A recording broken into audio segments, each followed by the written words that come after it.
जुनूगा start करने से पहले थोड़ा सा ब्लैक स्वैन के बारे में बता रहा हूँ। ब्लैक स्वैन के बारे में नहीं बताऊंगा, मैं आपको थोड़ा सा बताऊंगा प्रैंक्स के बारे में। What is prank? हाँ, आपने कभी किया है प्रैंक्स? रोज ही करते हैं क्लास में। जैसे एग्जाम्पल के लिए चेयर छीन लेते हैं, किसी बच्चे के नीचे से चेयर उठा ले, या कोई किया है प्रैंक वगैरह? हाँ, पेन गायब कर देते हैं, बताते नहीं है। और कुछ?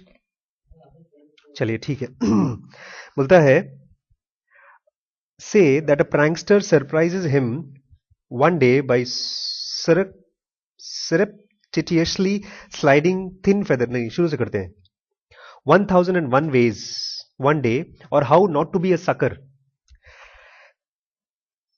Imagine someone of authority and rank. sucker मतलब बेवकूफ, जो लोग, हारा हुआ। अगर आप ऐसा नहीं बनना चाहते तो क्या करें? लेकिन ये कवर नहीं होगा पूरा, जरा सा मैं आपको कुछ खास बताना चाहता हूं इसलिए। Imagine someone of authority and rank operating in a place where rank matters, जहां पर रैंक मैटर करता है। रैंक एंड अथॉरिटी मतलब, अथॉरिटी रैंक मतलब, जैसे अपने स्कूल में रैंक और अथॉरिटी वाला कोई है? या सबसे ज्यादा रैंक और अथॉरिटी वाला अपने स्कूल में कौन है? प्रिंसिपल। Very good. और उनसे भी ज्यादा रैंक वाला अपने स्कूल में है, आप जानते नहीं है उनको, एक दो बार देखते हैं। मैनेजर, फादर है ना, क्या नाम उनका? हाँ, father.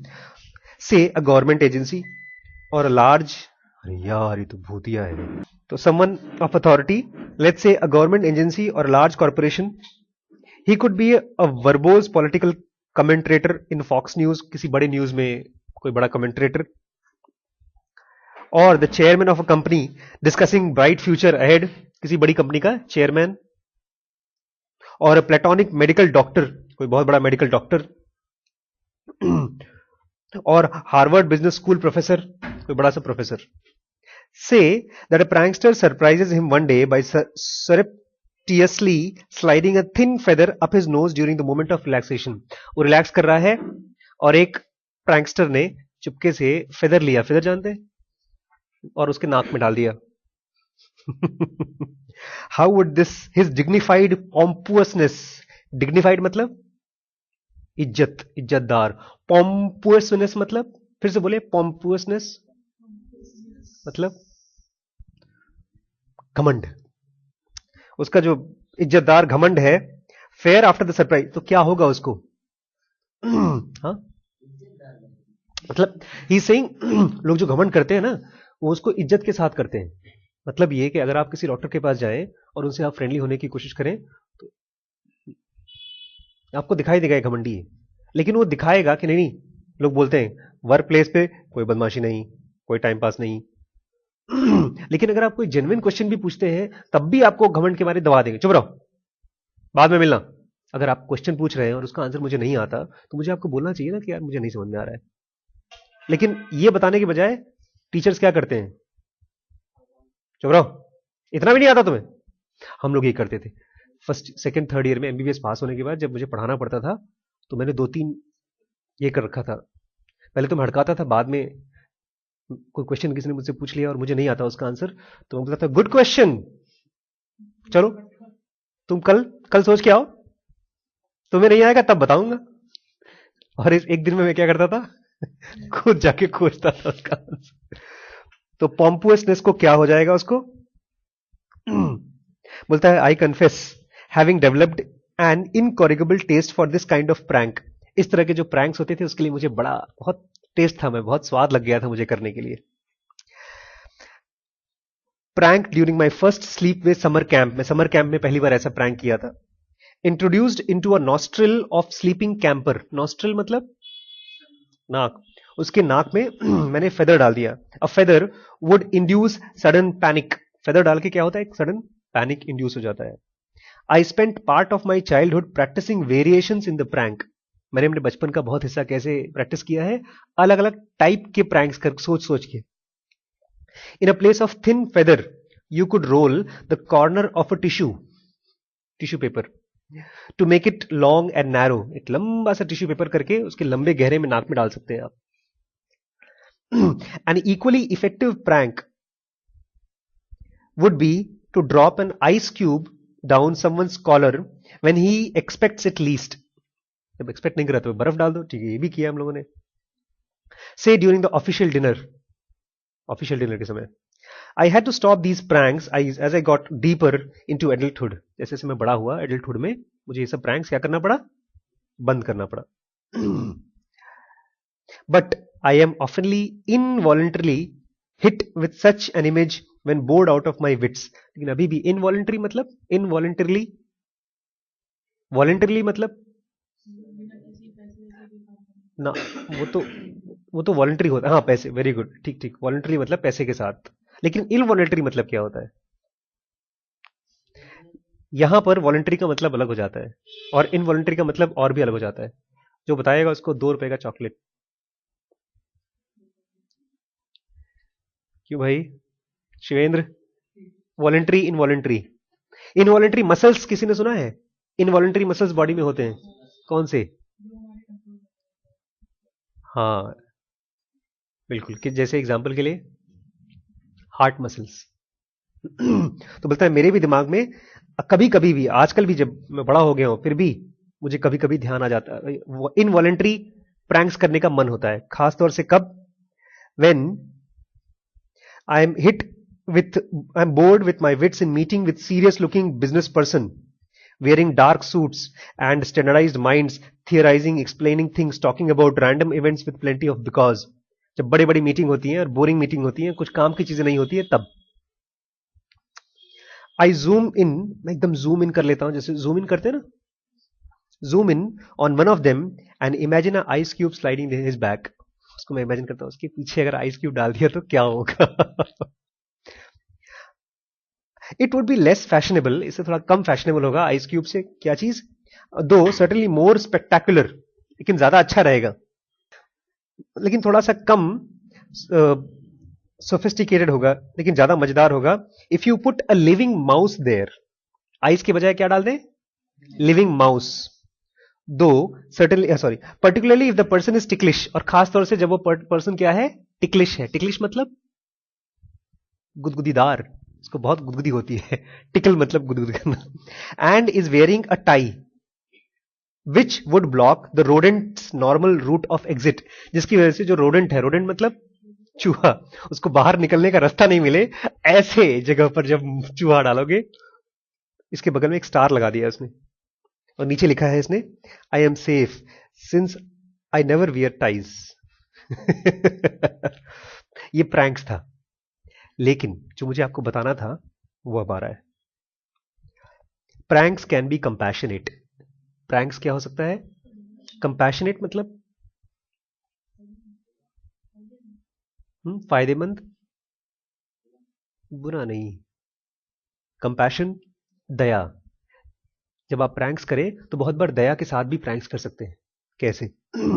I remember in my early trading days, जब शुरुआत की, जब मैं ट्रेडिंग करता था, शेयर मार्केट में खरीदा बेची करता था, एट द एज ऑफ 25 और so, when money was starting to become easy, और जब पैसा खूब ढेर सारा आना शुरू हो गया मेरे पास, I would take a taxi. If the driver spoke skeletal English, अगर ड्राइवर ने स्केलेटल टूटी फूटी इंग्लिश बोली, एंड लुक्ड पर्टिकुलरली डिप्रेस्ड, और शक्ल से वो डिप्रेस्ड दिखता था, I would give him $100 bill as a tip. उसको $100 टिप दे देता था. $100 में कितना हो गया आज? 6,000. $1 मतलब 60 रुपए, तो $100 मतलब 6,000 का टिप दे देता था. Just to give him a little jolt, थोड़ा सा झटका देने के लिए. And get a kick out of the surprise, और इस झटके से मुझे एक मजा आता था.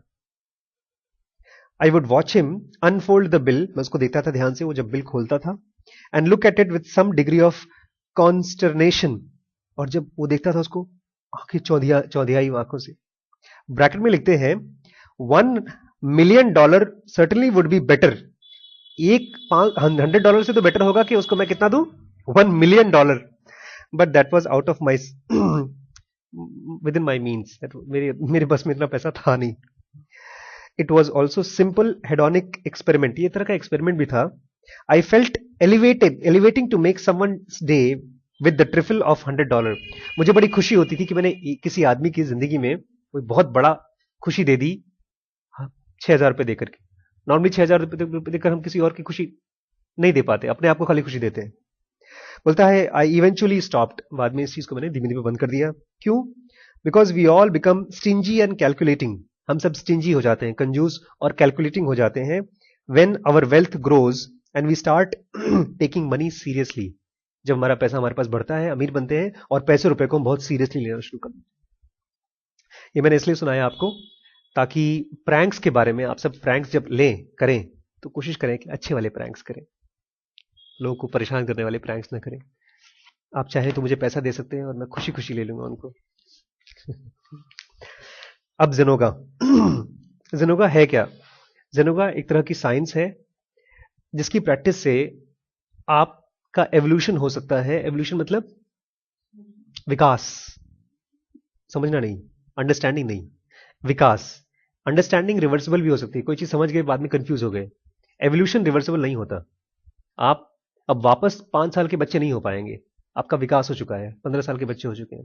बोलता है आपका विकास उतना होगा, उतनी तेज होगा, 4, 5, 6, 10 साल में इतना विकास हो जाएगा जो बाकी ह्यूमैनिटी को लगेंगे अरबों खरबों साल या अरबों खरबों जन्म। लिखा है with the help of practices explained in the following pages one can attain within few years a stage of development for which mankind would need illimitably long periods spreading over countless incarnation। जिसके लिए बाकी humanity को countless incarnation चाहिए। Countless incarnation मतलब ढेर सारे, जिसको count नहीं कर सकते। और इनकारनेशन मतलब जन्म। हजारों जन्म के बाद जो लोगों को मिलेगा वो हम लोगों को हो सकता है within few years. The science of the systematic psychological practices we call जेनोगा। इसकी साइंस को हम क्या बोलते हैं? जेनोगा। What is the aim of Zenoga? The dominating aim of Zenoga is concentration of mind through better understanding of metaphysiology of brain structure। क्या है M? कि हम अपने दिमाग को कॉन्सेंट्रेट करना सीखें। कैसे? दिमाग के अलग अलग स्ट्रक्चर्स को समझ के। To start with, we may consider mind as functional system of extremely subtle vibrations called rotations। शुरुआत के लिए हम ये मान लें कि हमारा जो माइंड है यहां पर है वो बहुत ही सटल, सटल मतलब दिखता नहीं है, सूक्ष्म हवा जैसा वाइब्रेशन है। जैसे एक थॉट मैंने लिया, शाहरुख खान, शाहरुख खान नहीं है लेकिन उनका वाइब्रेशन यहां पर, अभी तो मैंने मुंह में बोला तो जीभ में वाइब्रेशन आ गया, लेकिन वैसे यहां पर वाइब्रेशन है, thoughts. It is extremely subtle vibration for convenience we divided into 4 section. और हम उसको अपने कन्वीनियंस के लिए 4 सेक्शन में डिवाइड करते हैं। जैसे हम अपना घर लेते हैं और उसको 4-5 कमरे में डिवाइड करते हैं। क्यों डिवाइड करते हैं? कन्वीनियंस के लिए। एक में सोएंगे, एक में पढ़ेंगे, एक में गेस्ट को बुलाएंगे, एक्सेट्रा। तो ऐसे हम अपने माइंड को 4 पार्ट में डिवाइड करते हैं। Section 1 is the part nearest allied to an anatomical brain, while section 4 we look upon as allied to the soul। Section 1 जो है सबसे नजदीक है एनाटॉमिकल ब्रेन के। एनाटॉमिकल मतलब बताता हूं आपको, एनाटॉमी बड़ी खतरनाक चीज होती है। एमबीबीएस के पहले दिन हम लोगों के 3 सब्जेक्ट होते हैं, एनाटॉमी, फिजियोलॉजी और बायोकेमिस्ट्री। और सबसे गंदा सब्जेक्ट होता है एनाटॉमी। उसमें हम एक कमरे में 8-10 डेड बॉडीज रखी रहती हैं। जिंदा आदमी जब मर जाते हैं तो उनकी बॉडी सड़ती रहती है, उसको निकाल निकाल के 8 या 10 और एक डेड बॉडी 4-5 बच्चों को मिलते हैं और उसी को साल भर काटते रहो। पहले हाथ काटो, फिर पैर काटो, फिर छाती काटो, फिर सर काटो। इसको काटते समय तुम लोगों को छेनी थोड़ी यूज करनी पड़ती है। खोलो, उसको देखो, स्टडी करो पूरे साल भर। उसको फिर फॉर्मेलिन में डाल देते हैं ताकि सड़े ना, लेकिन बदबू बहुत आती है। तो जो पहले दिन हुआ था, एक लड़की बेहोश हो गई थी और एक दिन एक लड़का बेहोश हो गया। कब? जब बॉडी को स्ट्रक्चर का आपको सीएस करना पड़ता है, कट सेक्शन, क्रॉस सेक्शन। तो उसमें एक बड़ी सी आरी होती है और उसके ड्रर करके जैसे लकड़ी काटते हैं आप, ऐसे बॉडी को काटना पड़ता है। वो जब कटना शुरू हुआ तो एक लड़के को बेहोशी हो गई। एनाटॉमी मतलब बॉडी के टिश्यूज, इसको आप खोल खोल के देख सकें। तो सबसे पहला जो पार्ट है सेक्शन 1, किसके नजदीक है? Anatomical brain. ऐसी टिश्यू जो आप खोल करके देख सकते हैं, ब्रेन। एंड सेक्शन 4 किसके नजदीक है? सोल या तो आत्मन, आत्मा। कहानियां सुनी हमने आत्मा की, परम परमात्मा, आत्मा, भूत प्रेत। बिटवीन सेक्शन 1 एंड सेक्शन 4, इन दोनों के बीच में क्या है? Section 2 and section 3। Section 3 governs realms of extra sensory perception. Section 3 क्या करता है? गवर्न करता है, कंट्रोल करता है extra sensory perception. Extra sensory perception मतलब जैसे सत्य कहानी बता रहा हूं मैं। एक लड़का घर छोड़ के भाग गया, उसके पिताजी ने पुलिस केस किया, फलाना किया, ढिमाका किया, कहीं पता नहीं मिला। परेशान होकर के गंगा जी किनारे बैठा हुआ था, मंदिर में जाके प्रसाद उसाद चढ़ाने गया था। रोते रोते बाहर आया तो एक नागा बाबा बैठे हुए थे। इलाहाबाद की कहानी है, उस लड़के को मैं जानता हूं। तो बोला मेरा बेटा खो गया है। तो उन्होंने कहा रुक जा बताता हूं। आंख बंद करके उसने लिख दिया एड्रेस कहाँ मिलेगा, और लड़का वहीं मिला। ये जो आंख बंद करके देख लिया उन्होंने, इसको बोलते हैं एक्स्ट्रा सेंसरी परसेप्शन। ये चीज आप आंखों से नहीं देख सकते। 5 सेंसेस होते हैं, तो इन 5 सेंसेस से जो चीज आप नहीं देख सकते फिर भी आप परसीव कर लेते हैं, उसको हम क्या बोलते हैं? Extra sensory perception. ये सेंसरी परसेप्शन से अलग। तो ये कौन गवर्न करता है हमारे माइंड में? सेक्शन कौन सा? 3। सेक्शन 2 थोड़ा खास है, क्योंकि यही एक सेक्शन है हमारे दिमाग में जो 2 पार्ट में डिवाइड है। कौन कौन सा? ए और बी। Very good. 2A क्या है? 2A is very closely allied to brains RAS। ये जो 1 2 3 4 जो मैंने बताया है, डॉक्टर्स को कुछ नहीं पता, खाली RAS पता है डॉक्टर्स को। इसका फुल फॉर्म है रेटिकुलर एक्टिवेटिंग सिस्टम। क्या है? सिस्टम। रेटिकुलर मतलब जालों का झमेला। बेसिकली जब डॉक्टरों ने ब्रेन खोला तो एक जगह पर उनको ढेर सारे तार दिखाई दिए। वो तार को नाम दे दिया रेटिकुलर। क्या तेज डॉक्टर सर। भाई झंझाला है वहां पे। एक्टिवेटिंग मतलब वहां पर बिजली भी बहुत जाती रहती है, बिजली का ट्रैवल बहुत होता है, और ये सिस्टम है अपने आप में एक। तो RAS है वो। It is situated in the cone shaped मेज ऑफ नर्व्स। कोन के शेप का, मेज मतलब जाल, नर्व्स का। नमस्कार लाइट, नमस्कार। कोई बात नहीं, इसी को बोलते हैं प्रिपेयरिंग फॉर ब्लैक स्वैन। मैं तैयार हो गया हूं, अगली बार लाइट जाए चाहे। आज मैं डिसाइड किया है कि अब इन्वर्टर नहीं लूंगा मैं, काम हो जाएगा हमका। तो ये ब्रेन स्टेम में सिचुएटेड है कौन? RAS। उसका full form? Full form Ram ji? Reticular activating system. Good. ये करता क्या है? इट इंटरसेप्ट मतलब ये ट्रैफिक पुलिस की तरह है, रोकता है। Intercepts the flow of information. किसको रोकता है? इंफॉर्मेशन को, coming from our physical body, जो हमारी फिजिकल बॉडी से आ रही है। Before such impulse of information enters thalamus. Brain में होता है थैलेमस, वहां पहुंचने से पहले रोक लेता है उसको। For further distribution to the decision making region of the cortex. Cortex में ऊपर के एरिया में पहुंचने से पहले वो रोक लेता है। It is therefore in a position to modify, tone down और accentuate, tone up different message impulse it chooses. इसका मतलब क्या है कि ये जो RAS है बहुत इंपॉर्टेंट पोजीशन पे है। वो कोई भी इंफॉर्मेशन बॉडी में से आएगी तो या तो उसको टोन अप कर सकता है, टोन डाउन कर सकता है। वो ऊपर पहुंचा सकता है या रोक सकता है। जैसे हम सब यहां बैठ के बात कर रहे हैं और बाहर गाड़ियां चल रही हैं, कुत्ते भौंक रहे हैं, गाड़ी घड़ी की आवाज आ रही है। ये सारी आवाजें आ रही हैं, आपको इंपल्स कान में पहुंच रही है, ब्रेन में जा रही है, लेकिन इनको हमारा RAS क्या कर रहा है? टोन डाउन कर रहा है। और कौन सा? Physical body. This is also physical body sir.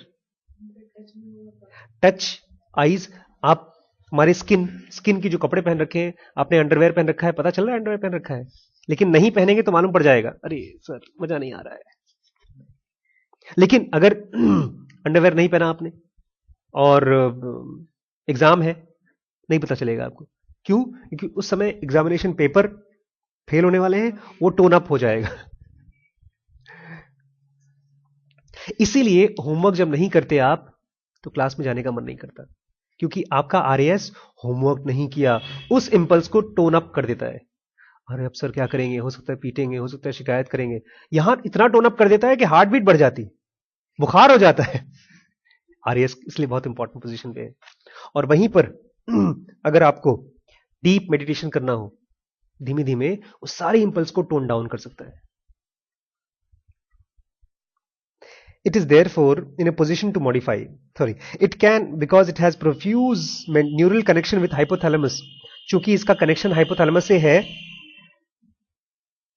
Channel reports of bodily disorders, ये जो बॉडीली डिसऑर्डर्स है मतलब शरीर के अंदर जो बीमारियां हैं, लाइक इनडाइजेशन और टूथ एक, दांत दर्द हो रहा है या इनडाइजेशन हो रहा है, directly to the latter without consulting conscious mind, वो हाइपोथैलेमस को सीधे पहुंचा देता है, कॉन्शियस माइंड को डिस्टर्ब नहीं करता। इसका मतलब ये है कि आपका पेट दर्द हो रहा है और आपको कोई बहुत जरूरी काम करना है, तो आप अगर दवाई वगैरह खा लेते हैं, नहीं भी खाते हैं, कुछ देर बाद वो आपको आराम हो जाता है। क्यों? क्योंकि हाइपोथैलेमस उस पेन वाले एरिया को कुछ कुछ कर रहा है, मैनेज कर रहा है। All unconscious physiological activity of the body, unconscious मतलब इसको हम जानबूझ के नहीं कर सकते, फिजियोलॉजिकल मतलब जो हमारी बॉडी की एक्टिविटी है, example digestion, breathing, falls under the domain of section 2A। ये सब कहां आता है? सेक्शन 2A में। Thus, we are not aware of its constant and complicated guiding, इसलिए हमको सेक्शन 2A के कॉम्प्लेक्स और कॉम्प्लिकेटेड जो गाइडेंस चलता रहता है, हमको उसके बारे में पता नहीं चलता। Of works like digestion in the belly, पेट में खाना पच रहा है, निकल रहा है बाइल में से एसिड, लिवर में से ढेर सारी एक्टिविटी हो रही है, हम लोग कुछ पता ही नहीं चलता। कौन मैनेज कर रहा है सब? Section 2A। Unless and until something goes wrong, कुछ बिगड़ गया, then we become aware of the effort involve, तो हम क्या होता है, हमारे कॉर्टेक्स को, हमारे ब्रेन को, जो कॉन्शियस माइंड है, उसको पता चल जाता है अंदर एफर्ट लगने वाले को, और इसी एफर्ट को हम बोलते हैं पेन और बेली एक या बुखार या कैंसर। जो भी चीजें हमको पेन के फॉर्म में महसूस होती है, वो खाली पेन नहीं है, वो हमारा आरएएस सेक्शन 2A अब कॉन्शियसली हमको बोल रहा है, बॉस कुछ करो, तुम करो, मेरे बस में नहीं चल रहा है, मैं हार रहा हूं। ये तो हो गया सेक्शन 2A। इसी का एक और पार्ट है section 2B। Section 2B is that part of the mind which enables us to concentrate, meditate and receive intuitions। इसने खट से आंसर दिया था उसने। सेक्शन 2B का आंसर क्या है? MCI, meditation, concentration and intuition. इन्होंने नहीं, दीदी ने, सिमरन दीदी ने। In fact, it is so utterly different from section 1. ये section 2B section 1 से इतना अलग है that we are justified in saying that between section 1 and section 1 and 2A on one side, section 2B, 3 and 4, between these two there is a big gulf. Gulf मतलब gap. तो ये दोनों इतने different है, सेक्शन 2B 3 और 4 और section 1 and 2A, कि अगर इनके बीच में हम ये कहें कि एक बड़ा सा गल्फ है तो एकदम जस्टिफाइड होगा, सही होगा। क्योंकि देखा जाए तो आप लोग और हम लोगों को ये सब खाली बातें, किताबी बातें लगती हैं। Extra sensory perception, intuition, meditation, कभी एक्सपीरियंस नहीं है इनका। गल्फ क्या होता है? गैप। ठीक है। This gulf like running like a river separating the two subcontinents in जेनोगा is called as no man's land. जेनोगा में इसको क्या बोलते हैं हम लोग? No man's land. क्यों कहते हैं नो मैंस लैंड? क्योंकि इस पे कोई गुरु उरु आपकी हेल्प नहीं कर सकता, इस गल्फ को आपको खुद ही क्रॉस करना पड़ेगा। Concentration of mind in true sense of the word begins on the other side of the no man's land। असल में अगर देखा जाएगा तो सही सेंस में कॉन्सेंट्रेशन जो माइंड का होता है वो तभी पॉसिबल होता है जब आप दूसरी तरफ पहुंच जाए। दूसरी तरफ मतलब कहां? सेक्शन 2B की तरफ। तो नो मैन्स लैंड इसलिए क्योंकि इसमें कोई हमारी हेल्प नहीं कर सकता। इसको जिनोगा में नो मैन्स लैंड कहते हैं। कॉन्सेंट्रेशन उसके बाद उसी तरफ चालू होती है। स्पिरिचुअल डिसिप्लिन, कल बेचारा मैंने डिसिप्लिन वर्ड बोला तो एक आपके 11th क्लास का बच्चा और डर गया, तो जरा पीटेंगे क्या आप यहाँ पे? डिसिप्लिन वर्ड से उसको खाली ये समझ में आता है पिटाई होगी। डिसिप्लिन मतलब, हाँ नहीं, डिसिप्लिन बचपन से कम आप लोगों ने 2500 बार तो सुना होगा डिसिप्लिन, ज्यादा ही। You should be disciplined. Disciplined मतलब होता है संयमित। मतलब आप जैसे सूरज का डिसिप्लिन है ये, सुबह सुबह उठना, उगना और शाम को ढल जाना, ये एक तरह का नियम कानून है। तो अपने आप को किसी नियम के तहत ठूंसना नहीं, लेकिन ढालना। जैसे अब आप लोगों के लिए शायद ब्रश करना डिसिप्लिन हो गया है, या अगर ये भी नहीं है, छुट्टियों के दिन शायद भूल जाएंगे, तो पॉटी करने के बाद सफाई करना और हाथ धोना ये डिसिप्लिन हो गया आप लोगों को। अब इसके लिए किसी को बोलना नहीं पड़ता। बोलना पड़ता है? नहीं, बहुत कम बच्चे ऐसे होते हैं जिनको ऐसा बोलना पड़ता है। लेकिन बहुत सी ऐसी बातें हैं जिसके लिए आप डिसिप्लिन्ड नहीं है। जैसे कुछ बच्चे ने मुझे फेसबुक बोलता है, सर बड़ी ठंडी है सर, स्कूल खुल रहा है कल, प्लीज कुछ करिए। मैंने कहा मैं क्या करूं, फादर से मना कर दूं? फिर आज उसने फेसबुक पे लिखा है, सर मेरी प्रार्थना स्वीकार हो गई सर। छुट्टी हो गई। तो स्पिरिचुअल डिसिप्लिन मतलब जो भी हम लोग करेंगे, अपने आप को ढालेंगे किसी खास नियम कानून के तहत। Spiritual discipline means according to जिनोगा the voluntary yet purposeful development of section 1। जानबूझ के और किसी पर्पस के साथ डेवलपमेंट ऑफ सेक्शन 1। सेक्शन 1 का डेवलपमेंट करना आप जानबूझ के, स्टेप बाय स्टेप। सेक्शन 1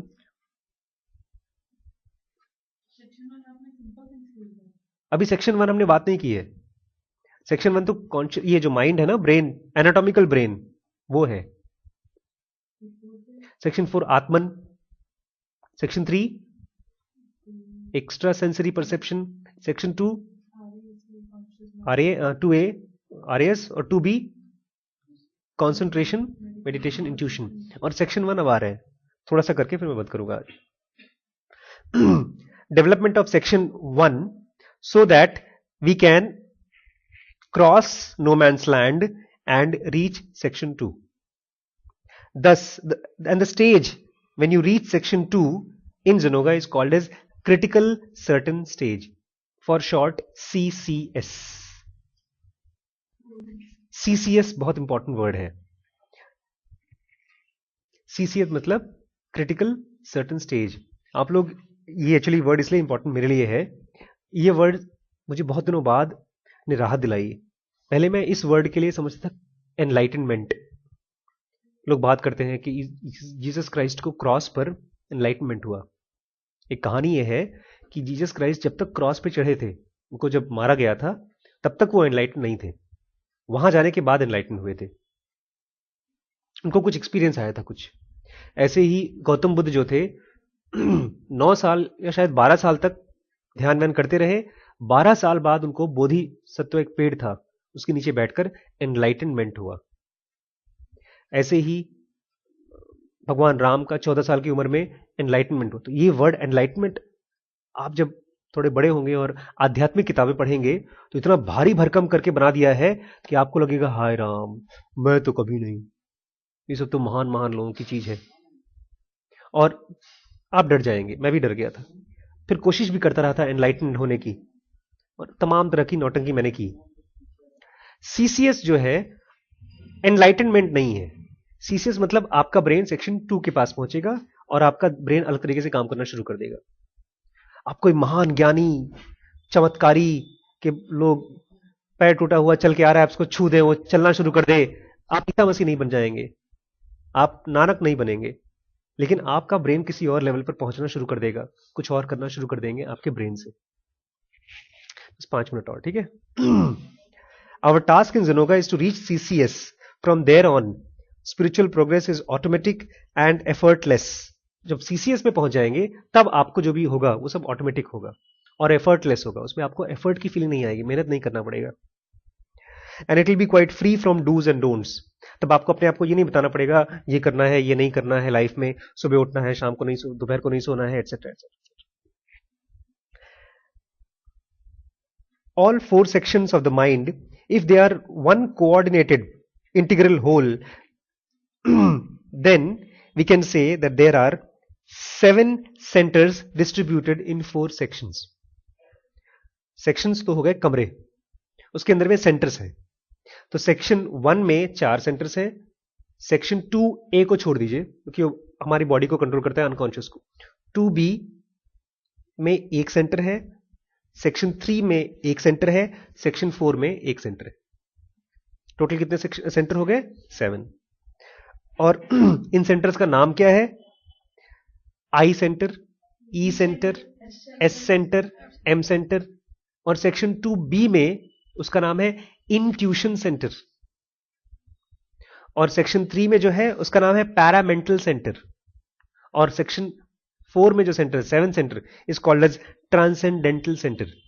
अगर मैं इनका नाम लूं फिर से तो इंटीग्रिटी और इंटेलिजेंस सेंटर, इमोटिविटी और इमोशन सेंटर, सेंसुओ वाइटैलिटी और wrongly called as sex centre, movement और motor centre, intuition centre, paramental centre and transcendental centre.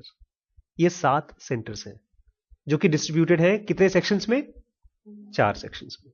ठीक है, क्लियर? यहां रोके? ठीक है, थैंक यू।